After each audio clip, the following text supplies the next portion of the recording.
want to get to the car wash this morning, so when these things lift up, I can get my ass out of here and head towards the car wash. We're sat in the Porsche 996 Turbo S. This is a vehicle that I'm working on today. It's the manual model with 560 horsepower and 620 newton meters from standard. I've just set this vehicle up to run at 1 bar at 0.8 lambda. If those of you know, that's 11.8 AFR. We are just at the car wash at the minute, so there might be a bit of noise, but we should all be done. Should all be done within the next couple of hours. Yep, they're now doing their spraying stuff, so it's going to get a bit loud. Back to this car. I've owned it for about 2.5 years. So I bought the vehicle. It did have engine issues when I bought it. A lot of them do need rebuild, so it had the full rebuild at Falcon Performance in Middlesbrough. Seriously good garage, really good at their job. After that, I adjusted the ECU software to control the engine fans. I didn't want the engine to ever overheat again, so one of the things I did was adjust the engine fans and when they kick in, and I can do that by software. Second thing I did was fit a lower temp thermostat, and in the last 2 years it's been fine, so I've just got to move the car forward. Since then, I've just been driving the car. It's just been fuel, insurance, and fuel and insurance. That's all I'm spending, you know. It's for the price of the car. It's not bad, but I've learned from past purchases that you have to buy a car from a garage. You know, you have to go to a dealer for a car. If you don't, and something goes wrong, you tend to get stitched or stuffed. That's why I really love what Mark's doing at Rev-it, because he looks after people. He goes the extra mile. If you buy a vehicle from him, you know you're buying a good car. The stock he has there is insane. I then started tuning it, but with any car, you know, you always start weak. So I gave it a very mild tune to start. I went out and bought a Porsche Durometric professional tool for data logging, so I can actually monitor the engine as I drive it. You can use other tools like VCDS, but I just wanted a proper genuine Porsche tool. The car's now running 402 horsepower, as I said. So it's going pretty well. I've been driving it like this for the past 2 years, 1.5 to 2 years. Not one problem.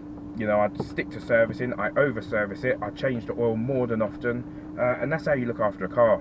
If you buy a car and look after it, it will look after you. I've had no problems whatsoever, apart from the aircon went funny about a month or so ago, and I've just had new air condensers fitted at OCD Porsche in Wallasey, and they're based near Liverpool. They did that for me yesterday and it took them 2 hours. Other than that, the car's mint. It's perfectly fine. I've got nice cold aircon, nice place to be in. I've got heated seats so I don't get backache on long journeys. I did do the Nürburgring in this car. Right, and the car is now clean, so I can make my way to work.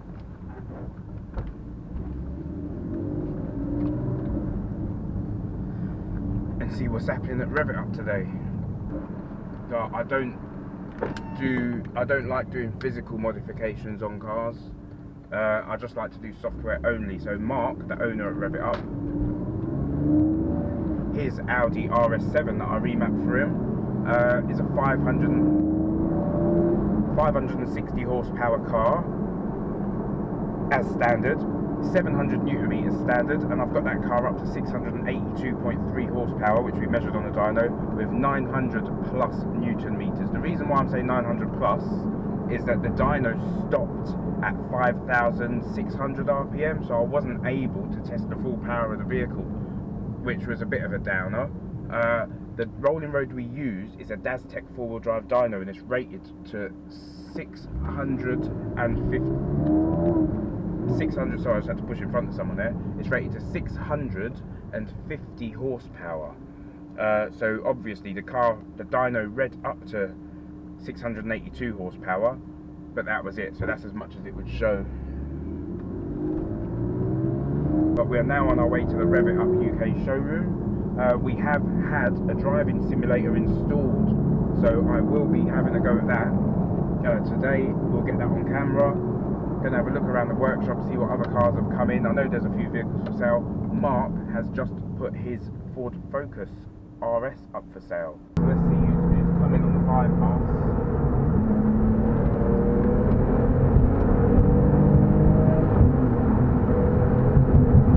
That's not bad at all. And I'm doing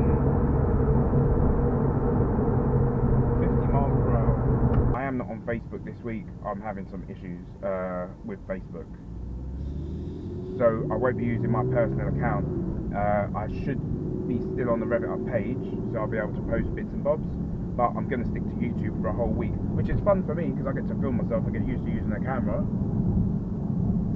Speed camera, man.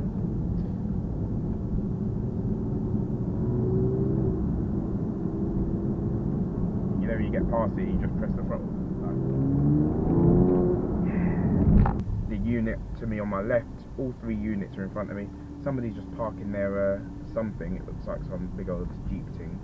So I've just let him go past. I can see Mike's Audi S3 next to me. I'm gonna get myself a parking space and get my ass into work. Sweet, thanks for driving with me. This car is absolutely stunning. It's seriously stunning. Lovely motor. It has Audi TTS brakes on it. They do look like Lamborghini brakes. I did get that wrong in the video, but yeah, the stickers on the calipers say Lamborghini, but they are Audi TTS brakes, which is an upgrade. This car is for sale at the minute. If you go on the website, you will find it. What do you think of this Golf, Jamie? Nice. I took it out for a drive the other day, man. Customers there. No, seriously, man, this is serious motor. You haven't had breakfast yet, or have you? What did you have for breakfast, Greg? Tell us. Me? I always have the same thing. Okay, boring. Let's go back to the car. No, what do you have for breakfast? I don't know. Tea and toast. Scrambled egg on toast. Yep. I have no idea. Hey, look, it's Mike. Porridge. We've got 2 people who look for you. I'm really sorry, but you're on camera. Oh, porridge. I have porridge every morning. The breakfast of kings. Let's follow Mike around. At Rev-it UK, we do have a valeter. His name's Jamie, and he does all the work for us. We've got Greg as well who does it, but Jamie's like the professional guy who comes in,